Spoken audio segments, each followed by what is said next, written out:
So, you're erasing Doctor Doom's Romani heritage again.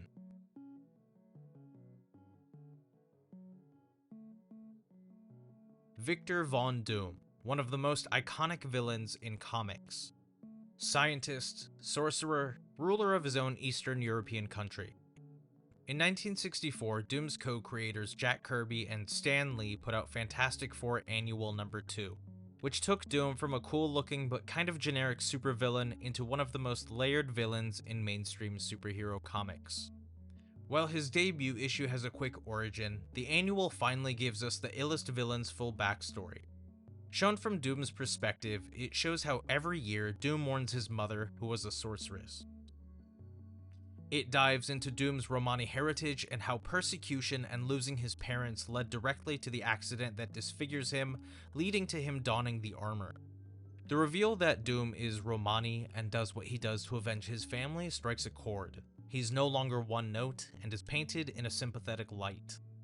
While Doom's origins and attempts to get to Hell are established in his first appearance and that annual, later stories expand on Kirby and Lee's version.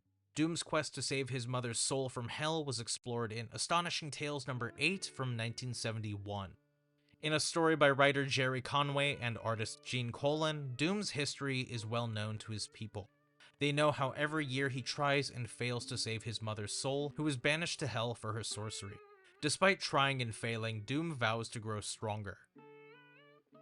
This is writer-editor Roger Stern. He's known for writing a lot of characters, Spider-Man and the Avengers for Marvel, Superman for DC, but another character he's known for is Doctor Strange. In the pages of Doctor Strange number 57 from 1982, Stern plants a seed that would grow into one of the most iconic Doom and Strange stories of all time. In a quick cutaway, Stern, with artist Kevin Nolan, depicts Doom considering becoming Strange's apprentice to sharpen his sorcery skills to save his mother. This story also happens around the John Byrne FF run, where Doom regains Latveria from a usurper named Zorba. So Doom's excuse for not contacting Strange is that he needs to stay behind and look after his people. According to Stern, this project was initially supposed to be a Doctor Strange graphic novel since that was the title he was writing at the time. Doom eventually took over Stern's plot, which is a very Doom thing to do. Both Doctors ended up becoming co-stars. Strange gets a lot of page time in this book, and it even dives into his origins, showing him as an ideal foil to Doom. Strange was an arrogant man who came from privilege, but learned to be humble and grounded, where Doom came from humble beginnings but becomes arrogant and guarded due to his trauma. A lot of the story is about two people from different backgrounds overcoming the darkness inside of them to help others. Also, Reed Richards doesn't have much presence in the story and barely appears in one panel. Stern started plotting the story in 1985, finishing it 2 years later. This graphic novel kept getting delayed, and while working on the story, Stern needed an artist. Quote, "There were various artists who expressed interest in the story at one point or another, but there were always schedule conflicts, or they weren't able to do it for one reason or another.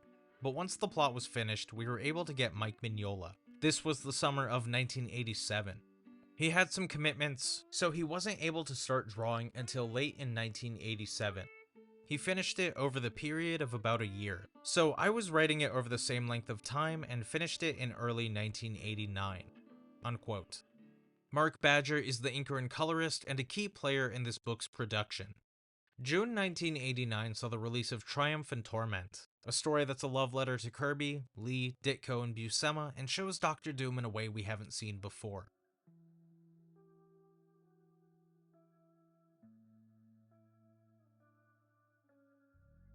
A call is sent out for a contest that will decide the new Sorcerer Supreme.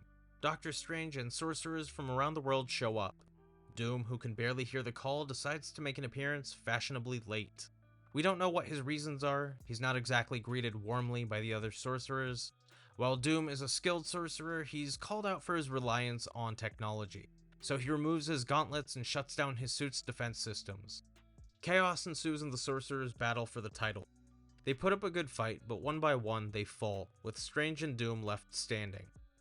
The Doctors show each other respect before their standoff where Strange ends up winning. As the newly titled Sorcerer Supreme, Strange has to grant Doom a boon. Strange assumes Doom wants his help for world domination. World domination. This is where Doom's manipulation comes in. He entered the contest for the sole purpose of making Strange indebted to him, since Doom needed Strange's help to save his mother's soul from hell. We get to see different perspectives of Doom in this story. Some people think he's broken and deranged. Strange is disgusted by him and sees him as a petty dictator. Boris, a Romani man who serves as Doom's advisor and was a friend of his father, is one of the few people who knew the illest villain before he put on the mask. This is one of Strange's roles in the story, questioning Doom's motives and legitimacy. When they arrive in Latveria to a warm welcome, Strange assumes Doom set up some kind of Potemkin village, a put-on to make Doom look better to Strange. There are a few moments like this. Doom will be monologuing and Strange is sitting in the back glaring, wondering what is and isn't BS.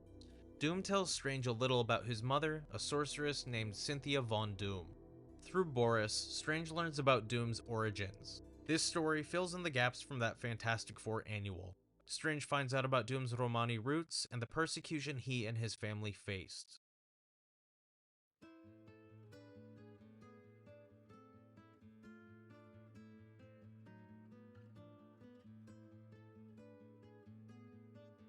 The persecution Victor's people faced is rooted in reality. The Romani people originated from northern India and left about 1500 years ago, moving west due to Arab and Turkish Muslim invasions. Traveling in waves, they moved through Persia and ended up in Europe during the Middle Ages. They were maligned and ostracized on arrival. Despite this, they would try to find work and make money on the outskirts of the towns they lived in. There's another name Romani people are called, which is actually a slur.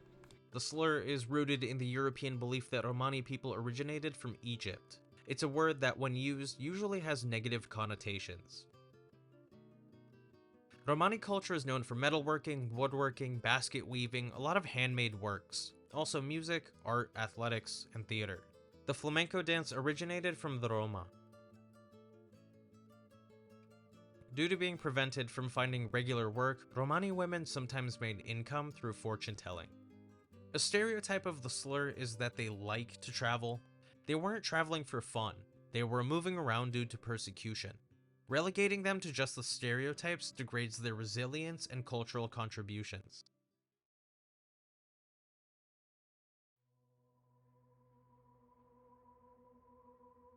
For 500 years, Romani people were enslaved in Romania, before it was called Romania. It was legal for Romani people to be sold and traded or forced into labor. Roma slavery was outlawed in 1855 and 1856. Romanian treatment of Romani people hasn't improved much, even in the modern day.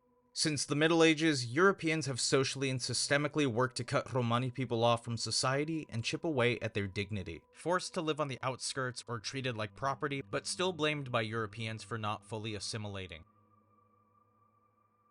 Ah yes, the European tradition of othering people to justify theft, slavery, and genocide. Once that's out of their system, they turn around, rewrite history, and tell themselves they're the civilized ones. Despite their persecution, the Romani people's influence made its way into European culture over time, through their music, art, and athletes. Although some of the imagery appropriated by Europeans is more of a mockery of Romani culture, persecuting people but cosplaying their exaggerated likeness. In 1875, composer Georges Bizet's opera Carmen made its debut in France. It follows a Romani dancer and leans into full-on exoticism and European fetishization with this group they persecute. Carmen is depicted as an independent, straightforward nonconformist who embraces her sexuality, which broke the traditional mold of that time. These traits on their own are positive. It's that she's slapped with stereotypes of being mystical and immoral and gets killed for not giving in to what some random dude wanted. She ends up getting arrested and convinces her captor Don Jose to let her go. He does it thinking they'll run away together. When he ends up losing his job and Carmen doesn't do what he wants, Jose kills her. Even then, she's killed for not conforming, and Jose is the character who is supposed to evoke sympathy. Doing research for this, I learned that later versions would occasionally change the ending. In the late 1800s, Otto von Bismarck rose to power and brought Germany together through some hardcore nationalism, which led to more hostility towards Romani people in the country. The Bavarians were hyper-focused on limiting the mobility of Romani people. Traveling Roma were surveilled, arrested, fingerprinted. Their names and other information were documented. An organization established in 1899 made it so Bavarian police could apprehend Romani people for any reason. The issue wasn't just about immigration. It was about surveilling, trapping, and erasing an entire group of people. The Roma moved west for a better life. Making music, working metal, doing a little flamenco, the Europeans had to kill them and call them evil for existing. Which is twisted because unlike the Europeans, the Roma moved west but didn't have to kill and enslave a bunch of people along the way. This should not sound familiar, but it is because history repeats itself. Humanity has not learned anything and has not evolved. Alfred Dillman, the director of The Office, published 7,000 copies of a book that was basically a manual on hunting Romani people. The methods established by Bavarians were used in World War II in the Nazi-led genocide of Romani people. In 1933, the Romani people were targeted by the Nazis, still dealing with the restrictions from Bavarian laws. Between 1934 to 1945, 300,000 Roma were sterilized. A majority of them were women who didn't survive. One of the most well-known people from the Romani background released this film in 1940 in response to the war.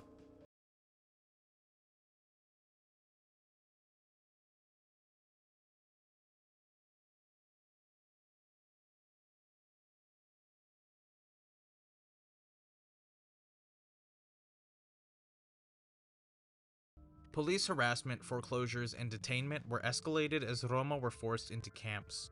The largest Roma internment camp was called Lachenbach in Austria.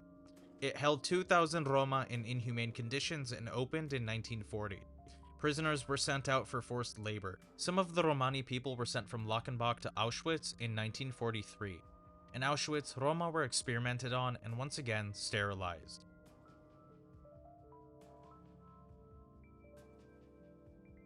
In order to fight back against the genocide, Romani prisoners barricaded themselves in the camp in 1944 to delay execution. 19,000 Romani people were executed in Auschwitz alone, along with 250,000 to 500,000 in the genocide during World War II. It's the constant pattern of people from marginalized groups just wanting to live their lives, and people from the majority needing to get in the way of that. Even with the Romani people, the behavior of persecutors follows the idea of when you're accustomed to privilege, equality feels like oppression. After the war, there was a major push in the Romani civil rights movement in Germany to officially recognize the genocide. It wasn't until 1982 that the German government even recognized it.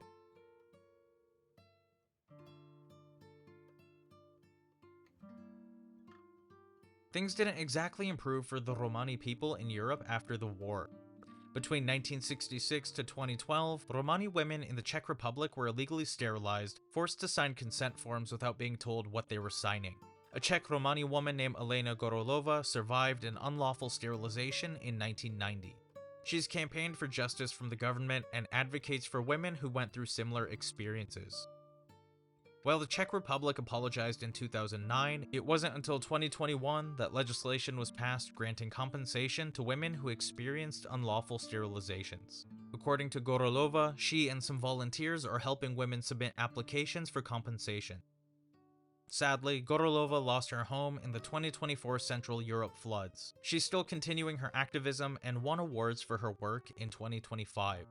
The Roma are the largest minority group in Eastern Europe, with almost 10 to 12 million in Europe with an estimated 15 million worldwide. They face stigma still, especially in Romania, where the largest Roma population in Europe resides. Their access to food, water, or employment is restricted. Even in the 2020s, the United Nations has acknowledged the continued discrimination Romani people face. They've tried to call it out with not much improvement. Despite this, the Roma continue to persevere.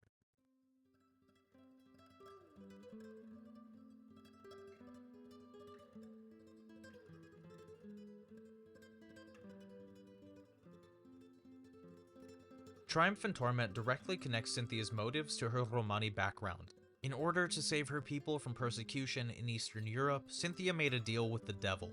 Despite her good intentions, the deal comes at a cost. Cynthia is murdered by Latvian soldiers and Werner finds her in the woods. She begs her husband to keep Victor away from magic. Cynthia in this story does lean into the sorcerer's trope Romani people face. However, she's intended to be depicted in a sympathetic light. As Doom himself says, quote, "She was a good woman. She lived to protect her family and her people. To those ends she was forced to desperate acts." Unquote. The difference between Cynthia and Werner is that he was just a doctor who wanted to help others and not rock the boat. She wanted more for her people. Both of them ended up paying the price due to the xenophobia their people face. After Cynthia's death at the hands of the Latvian government, Werner tried his best to hide Cynthia's chest of magical items from Victor. All this time, Victor's people were still being hunted. When Werner is found by the Latvian Baron's soldiers, he has stereotypes used against him. They assume he has magical potions that can cure the Baron's terminally ill wife. He's a doctor, and there are no magic potions. When Werner can't cure her, the Barons raid the Romani camp, causing Victor and Werner to go on the run. Raids on Romani camps still happen in modern Europe. Werner ends up sacrificing himself to keep Victor warm in the snowy mountains where they're found by Boris. Doom dedicates himself to learning about science and magic. Like his mother, he wants revenge on the Latvian government for hunting his people. We know the rest of the story. As a student in the US, Doom did an experiment which was his first attempt to get into hell to save his mother's soul. He travels the world for years and builds up his Dr. Doom persona, covering himself in armor, before going back to take over the Latvian throne from the same people who hunted his family. Dr. Doom is bringing in technology and taking over the throne, also pushing for some light, blind obedience from the people he rules over. All of these parts of Doom's story have to stay in. Doom being Romani is a key part of his character and directly influenced his worldview. Doom was established as Romani pretty early on in his publication history, even before Magneto was established as a Holocaust survivor. Sometimes Victor leans into his ends justify the means mentality. His experiences don't justify everything he's done, or that he's depicted as a straight-up dictator in some versions, but those aren't covered as much in Triumph and Torment. A big part of this story is wondering if Doom is winging it, or if he has everything planned out. The reunion between Victor and Cynthia feels earned but tragic, yet Doom has to make the ultimate sacrifice in his goal to finally save his mother. When Mike Mignola started in comics, he started as an inker. His editor, Al Milgrom, pushed Mignola to take a penciling job where he would do books like Alpha Flight, Rocket Raccoon, and Incredible Hulk. I was making a living and I was doing it, but it was just fear and panic and struggle. I was taking whatever jobs I could get, and I was not very good. I couldn't work for Marvel anymore, or I didn't want to work for Marvel anymore. And so I just left. Mignola hasn't fully talked about his reasons for leaving Marvel, but he has credited another Marvel editor for his departure. So thanks to this editor, Mignola broke free and did his own stuff with Hellboy in the early 90s. I've been doing comics for about 15, 16 years, or had been. I don't know. I've been doing it for a long time, since '82. And about 7 years ago, I had done everything. I'd done this movie adaptation of Dracula, and after that, there was such a weird experience that I said, you know, maybe I need to do something different. Because everything in comics, I felt like I had done it. And not with any real success, but I'd done it. So it was a case of, well, do I do another one of these or another one of those? And I thought, well, what if I just took the chance and came up with my own thing? I've already covered Mignola's work in other videos, so I won't break everything down here. Inker and colorist Mark Badger is the hero of this book. Mignola has talked about his lack of confidence as an artist during this time. Comics to me always seemed like they were made out of stuff that I wouldn't know how to draw. You know, because I'm not cut out to draw superheroes. So how long am I going to be able to hide in the fringes and get away with things like, oh, it's a space book about raccoons? Not that anybody told me I had to draw a certain way, but there was a lot of pressure about being at Marvel Comics and doing those kind of characters. Even though Mignola isn't inking, it does have trademarks of a Mignola book. Badger leans into heavy uses of darkness, candlelight, and shadows in the first half. The painted style adds so much to the story. When Doom and Strange get to Hell, there's this burst of warm color that feels like a slap to the face. Jim Novak, who lettered Strange's series, letters this. While most live-action versions of Dr. Doom missed the mark, one of them tried to respect the character's heritage. Joseph Culp, the actor who played Doom in the 90s Roger Corman FF movie, has talked about acknowledging Doom's background. When I looked at some of the comic books, and I realized there's a whole backstory to this man, and his relationship with his mother, who was imprisoned in hell, basically, and that he sought for years to free her from this hell realm. And that became something that I knew wasn't in the script. I knew it wasn't there, but for me, it was going to carry me on my super objective, as we say, to harness this power and to have it, and to free my mother. Here's the short version for anyone who isn't sitting through this entire essay. For those who want to know why Doom is the way he is, read this comic. People don't need to do homework to read Triumph and Torment. Everything a new reader should know is explained in the story. If any Roma happen to be watching, please feel free to leave any notes or corrections in the comments if you feel comfortable doing so. It would be greatly appreciated. There are also plenty of sources from and about Romani people in the description or at the bottom of the transcript on my website. A lot of information that's not just narrated by one person. Thanks for checking out my stuff. I'm not really here to sell anything, just watching and sharing my videos is a big help. All of my info is on my website. If it's not on there, it ain't me. I hope people have a strong start to their 2026. Chaos ensues.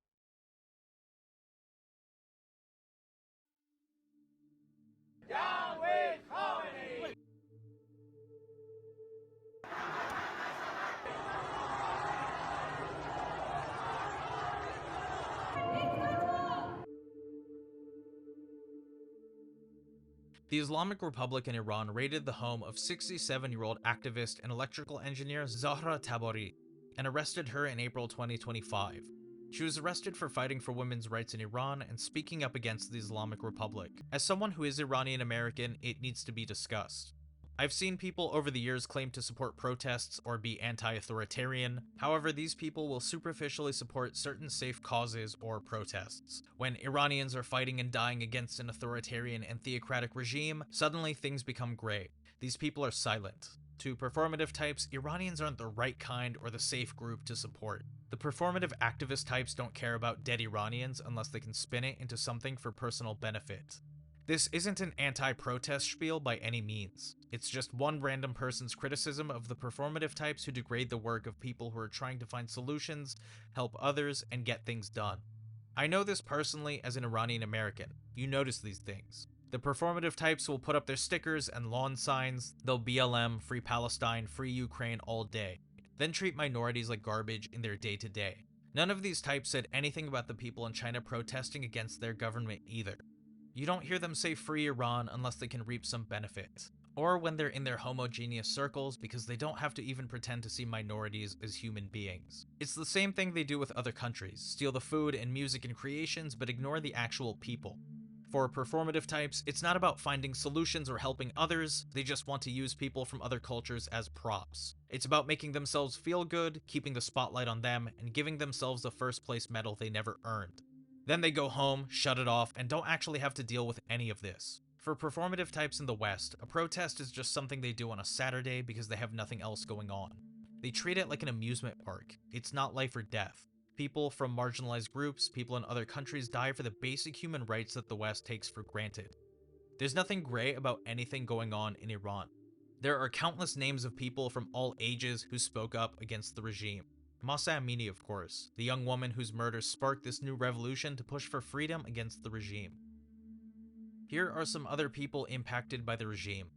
Armita Abbasi, Hasti Hossein Panahi, Kian Pir Falak, Mehdi Zari Ashqzari, Tumaj Salehi, Mohsin Shekari.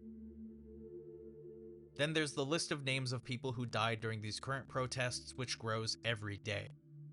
Iranians don't need people to speak up for them. They've been speaking up for themselves this whole time. These current Iranian protests started on December 28, 2025, due to the opposition of rising prices and decreased value of the currency. Once again, the people of Iran are speaking up against the Islamic Republic, which responds with suppression, including cutting off internet access to protesters. Iranians want the Islamic Republic gone. Iranians need to take back their home from this regime. All those people who spoke up against the Islamic Republic need to be remembered. It's not a government that looks out for its people, and Iranians should not be punished for wanting basic human rights. They are fighting for the human rights that we take for granted. As someone who is Iranian American, I can't really sit around and talk about comic books and not mention these protests. The people have already been speaking up during this revolution. All others need to do is amplify their voices and check their sources. This goes for any similar cause. Just amplifying the voices of people already speaking up helps a lot. شجاعترین آدمای دنیا هستین. قوی هستین. روز آزادی نزدیک است.